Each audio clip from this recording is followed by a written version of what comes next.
আজি এটা নতুন ভিডিঅ' আপোনালোক সকলোকে স্বাগতম। মই বিশেষকৈ ছাগলীৰ ওপৰত ভিডিঅ' দি আছিলোঁ। দুটামান ছাগলী পুহিছিলোঁ আৰু ছাগলী পোহাৰ লগতে ঘৰতে মোৰ নিজৰ লোকেল মুৰ্গী আছিলে। সেইবোৰ ঘৰতে উমনি নিজে ওলাই পোৱালি জগিছিল আৰু সেইবিলাকক কোনো ভেকচিন নকৰোঁ। বাণিজ্যিকভাৱে নহয় আৰু সেইবিলাক মানে নৰ্মেলি ঘৰতে সাধাৰণতে যেনেকৈ 2-4টা মুৰ্গী পোহা হয় তেনেকৈ পোহা হৈছিল। আৰু ছাগলীৰ লগত মুৰ্গী থাকিলে এটা সুবিধা হয় যে যিমান ছাগলীৰ গাত চিকৰা পোক পতংগ এইবিলাক যিবিলাক ছাগলীৰ গাত থাকে সেইবিলাক বা ছাগলীৰ যি পায়খানাৰ পৰা যিবিলাক পোক পতংগ উৎপন্ন হয় সেইবিলাক চব মুৰ্গীবিলাকে পোক পতংগবিলাক খাই শেষ কৰে। সেইটো কাৰণে ছাগলীৰ লগত মুৰ্গী পুহিব লাগে। এনেকৈ মুৰ্গী 2-4টা আছিলে আৰু সেইবিলাক ভেকচিন নকৰোঁ। ঠাণ্ডা দিন আহিলে বেমাৰ আজাৰ লাগি মৰে আৰু তাৰ পৰা আকৌ 2-4টা বাচে। সেইবিলাক তেনেকেই ডাঙৰ দীঘল হৈ থাকে। 2-এটা খাবলৈ হয়, ঘৰত কণীও হয়। কিন্তু এইবাৰ মই প্ৰথমবাৰ অলপ এই সোণালী মুৰ্গী আনিছোঁ পুহিবলৈ। এইবছৰ সোণালী মুৰ্গী এইবিলাক মই পোৱালি হেচাৰীৰ পৰা কিনি আনিছিলোঁ জাষ্ট মানে এটা পৰীক্ষামূলকভাৱে। কাৰণ মুৰ্গীৰ বহুত বেমাৰ লাগে, কিবা কিবি লাগে। সাধাৰণতে আগতে 2-4 বাৰ এনেকুৱা হৈছে মোৰ। কিন্তু এইবাৰ মই ভাবিছোঁ প্ৰায় সম্পূৰ্ণ যিটো নিয়ম বিধিগতভাৱে যোনটো মানে আধুনিক পদ্ধতিভাৱে ভেকচিনেশ্যন সম্পূৰ্ণ কৰিম এইবিলাকক। আৰু দানা যেনেকৈ ব্ৰইলাৰ দানা এইবিলাক খুৱাই তুলি ডাঙৰ দীঘল কৰিম বুলি ভাবিছোঁ। চাওঁ তুলি ডাঙৰ দীঘল কৰিব পাৰোঁ নে নাই। সেইটো কাৰণে ভিডিঅ'টো বনাইছোঁ। আজি প্ৰথম দিন এই পোৱালিবোৰ আহি পালে। ইয়াত মই 51টা পোৱালি আছে, 50টা লৈছিলোঁ, তাৰ লগত এটা ফ্ৰী। আৰু খৰচা কিমান হ'ল কি নাই সম্পূৰ্ণ তথ্যবোৰ দাঙি ধৰিম এই সোণালী মুৰ্গীৰ ওপৰত। প্ৰথমতে সোণালী মুৰ্গী পুহি চাইছোঁ কাৰণ কম দিনতে ডাঙৰ হয় বুলি শুনিছোঁ। আৰু আজি প্ৰথম দিন আনি প্ৰথমতে ইহঁতক মই গুড় পানী দিলোঁ।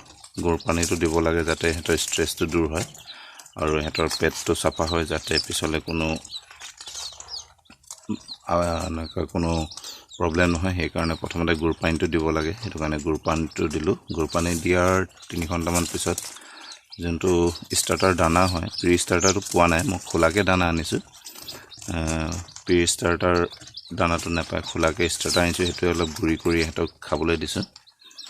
আৰু আজি প্ৰথম দিন হয় আৰু প্ৰত্যেক দিনৰে মই এটা ভিডিঅ' বনাই থাকিম কিমান দিনত কি কৰিছোঁ কি নাই কৰা। আপোনালোকে যদি মুৰ্গী পালন কৰিব বিচাৰে এনেদৰে পৰীক্ষামূলকভাৱে ইয়াৰ ৰিজাল্ট কি হয় নাজানো, হয়তো মই গোটেইখিনি বচাব পাৰিব পাৰোঁ বা নোৱাৰিবও পাৰোঁ। ভেকচিনেশ্যন কি কেনেকৈ কৰিছোঁ সম্পূৰ্ণ মই দেখাম। ভিডিঅ'টো গোটেইটো ছিৰিজ এটা বনাম, সদায় দিম আপোনালোকক ভিডিঅ'। আপোনালোকেও এই ছিৰিজটো চাই হয়তো কৰিব পাৰে আৰু কি ভুলৰ কাৰণে কি হৈছিলে কি নাই হোৱা এইবিলাকৰ তথ্য মই দাঙি ধৰিম। আজি প্ৰথম দিন, সেইটো কাৰণে সৰুকৈ এটা ভিডিঅ' দিলোঁ মুৰ্গী পালনৰ। আৰু এইবিলাক চব সোণালী পোৱালি হয়। এইবিলাক মই আমাৰ ইয়াৰ পৰাই কিনিছিলোঁ কাৰণ পিয়'ৰ লোকেলটো বিচাৰি নাপালোঁ। আমাৰ স্থানীয় ইয়াতে বিচাৰি মানে পালোঁ। আমাৰ উজনিৰ ফালে পোৱালি হেচাৰী নাই, বেছিভাগ নামনিৰ ফালে আছে। সেইটো কাৰণে ইয়াতে কিনিলোঁ। এটা পোৱালি মোৰ 37 টকাকৈ পৰিছে, 34কৈ পৰিছে। 34 টকাকৈ এটা পোৱালিৰ দাম পৰিছে। আৰু এইটো টেমাটো এটা আগতে আনি থৈ দিয়া আছিলে আৰু এইটো পুৰণা মোৰ প্লেন ছেট আছিলে। এয়াই দি এটা ব্ৰুডিং এৰিয়া বনালোঁ আৰু ইয়াত মই বাহিৰৰ পৰা দেখাই দিছোঁ। ইয়াত মই তলত এখন ত্ৰিপাল দিছোঁ, তাৰ ওপৰত এইটো মৰাপটৰ বস্তা আৰু তাৰ ওপৰত মই পেপাৰ দি পোৱালিখিনি ৰাখিছোঁ। ইয়াত ধানৰ যিটো বাকলি হয় সেইটো দিব লাগিছিল, যিহেতু গৰম দিন, ঠাণ্ডা দিন হ'লে সেইটো দিবলগীয়া হৈছিল। সেইটো কাৰণে মই সেইটো দিয়া নাই, জাষ্ট মৰাপটৰ বস্তা পাৰিছোঁ, তাৰ ওপৰতে পেপাৰ দি এনেকৈ ৰাখিছোঁ। আৰু এটা 60 ৱাটৰ লাইট দি দিছোঁ কাৰণ গৰম দিন, বেছি তাপৰ দৰকাৰ নাই। এতিয়া মই এনেকৈ ব্ৰুডিং কৰিম কেইদিনমান। কিমান দিন ব্ৰুডিং কৰোঁ, কেনেকৈ কি কৰোঁ সম্পূৰ্ণ চাব, যাতে আপোনালোকেও এনেদৰে কৰিব পাৰে। এটা আপোনালোকেও নলেজ পাব। কাৰণ ইউটিউবত বহুত ভিডিঅ' দেখাই থাকে মুৰ্গী পুহি ইমান লাভ হয়, এইটো হয়, বহুতৰ মৰে, কিবা কিবি হয়। ইয়াত মানে মই পূৰা সঠিক তথ্যটো আপোনালোকক দিবলৈ চেষ্টা কৰিম। সেইটো কাৰণে ভিডিঅ'টো চাব, ভিডিঅ'বোৰ গোটেইবোৰেই চাব।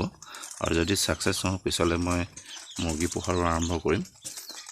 আৰু এইবিলাকক মই ভাবিছোঁ এমাহমান আবদ্ধ পদ্ধতিত ৰাখি তাৰপিছত লোকেল মুৰ্গী পোহাৰ দৰে পূৰা সম্পূৰ্ণ মেলি দিম। এই ধৰণে পুহিম বুলি ভাবিছোঁ। চাওঁ এতিয়া কিমান দিন কেনেকৈ ৰাখিব পাৰোঁ। আৰু আজি প্ৰথম দিনৰ এইটো ভিডিঅ'। আৰু যদি চাই ভাল পালে ভিডিঅ'টো লাইক কৰিব, চেনেলটো ছাবস্ক্ৰাইব কৰিব আৰু আগন্তুক ভিডিঅ'কেইটা চাই থাকিব। মাজে মাজে ছাগলীৰ ভিডিঅ' আহি থাকিব আৰু লগতে মুৰ্গী পালনৰ ভিডিঅ' মই আপোনালোকক দি থাকিম। এইটো আছিল আজিৰ এটা সৰু ভিডিঅ'। ধন্যবাদ।